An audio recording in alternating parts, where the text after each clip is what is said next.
Well, the day is almost here, your citizenship examination.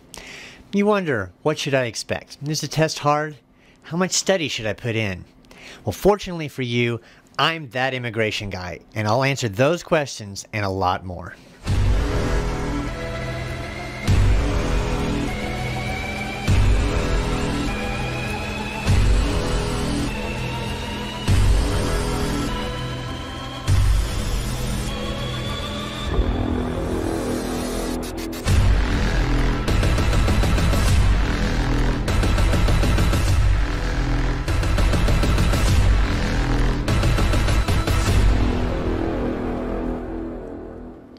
Welcome to my channel. I'm Brent Newcomb. If you're new here, I'm that immigration guy, an attorney focusing solely on immigration for almost 2 decades. I do want you to remember that I'm not giving you specific legal advice about your case. Of course, every single case is different. This is an informative video. For advice on your particular situation, please seek help from a qualified and experienced immigration attorney, such as me, that immigration guy. Now, back to the video. This video explains what to expect from history, government, and English portions of the naturalization test. The interview in which the test takes place will be covered in a separate video. In order to pass the naturalization exam, the typical applicant, such as you, must demonstrate a passing score on a Civics and English portion of the test. The Civics portion covers U.S. history and U.S. government. Have you ever been worried sick about the exam? If so, I would love to hear your stories. Type in the word terrified in the comments below, and I'll know you've been thinking the same thing. Also, feel free to leave a bit about your experience as well, because I love to hear client stories.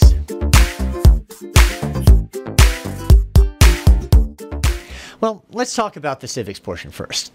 Essentially, you must learn the answers to 100 questions about government and history of the United States. You think this is hard? Well, it could be if you didn't know the answers. However, the U.S. government is very helpful in this regard. When you passed your fingerprinting and biometrics when you first applied for naturalization, you would have received a copy of Learn About the United States Quick Civics Lessons. This is a book, of about 30 pages or so, with a ton of information.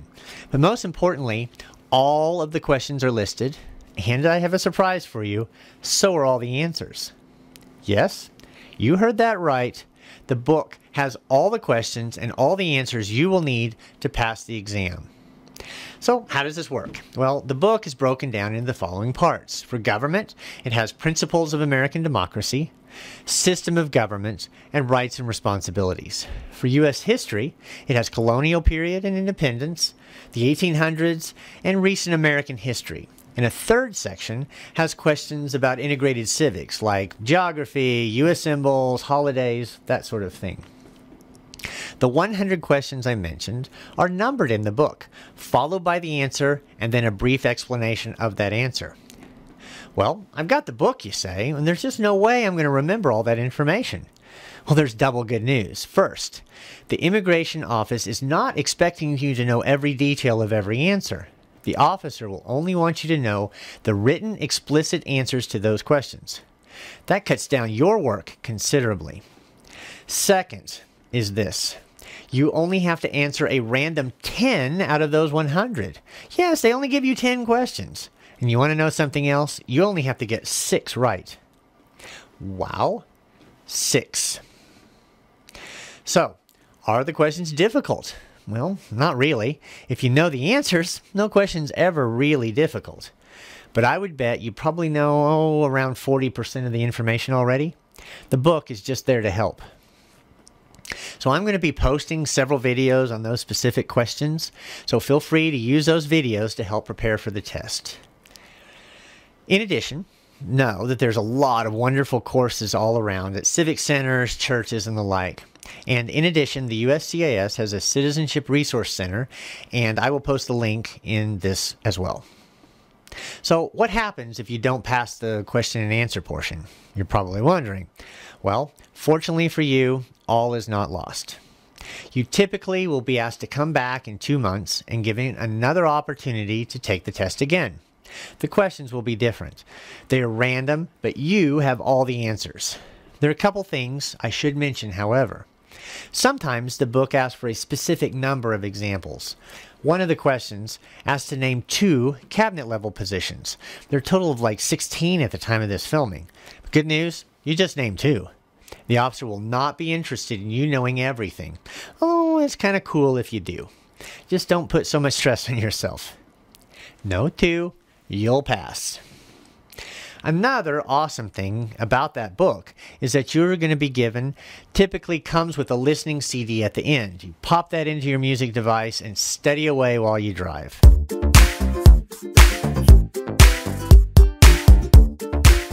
So that leads us to the next part of the test, the English portion.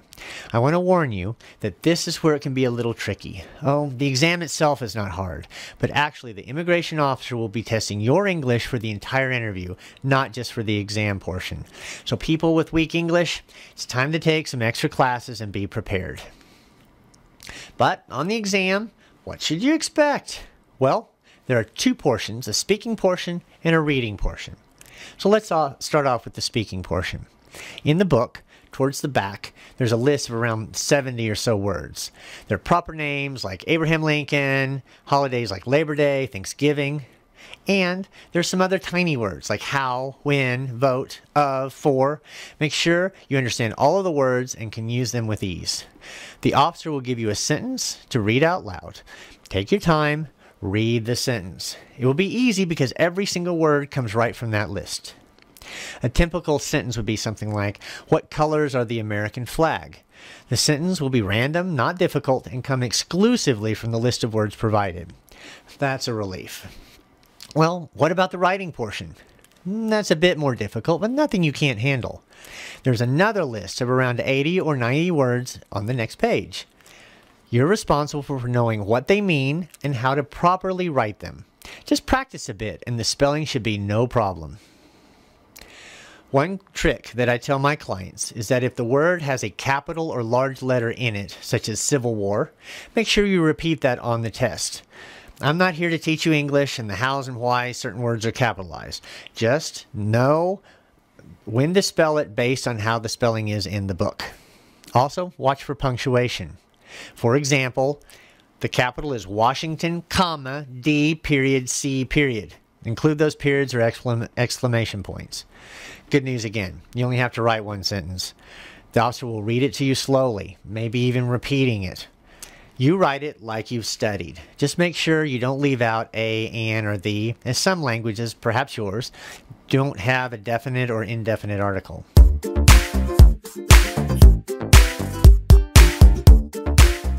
Well, what happens if you don't pass? Well, fortunately for you, you get 3 tries at writing the sentence. If all 3 are bad, as I said before, the officer will reschedule you 2 months later and you can just try again. Just make sure you study more, as you won't be given another free chance after that. You'll be required to reapply from scratch. Ugh. Money and time down the drain. But good news, failure of the test normally doesn't mean you'll lose your green card. It just means that the optional naturalization will be delayed or denied and you may have to reapply. If you have any concerns, please contact an expert such as myself, that immigration guy. I've sat through hundreds of citizenship exams with my clients, and I know that things can be stressful. Again, I would love to hear your comments or personal stories about the citizenship exam. Was it harder or easier than you thought? Do you have any weird tales from that day? I would love to hear them.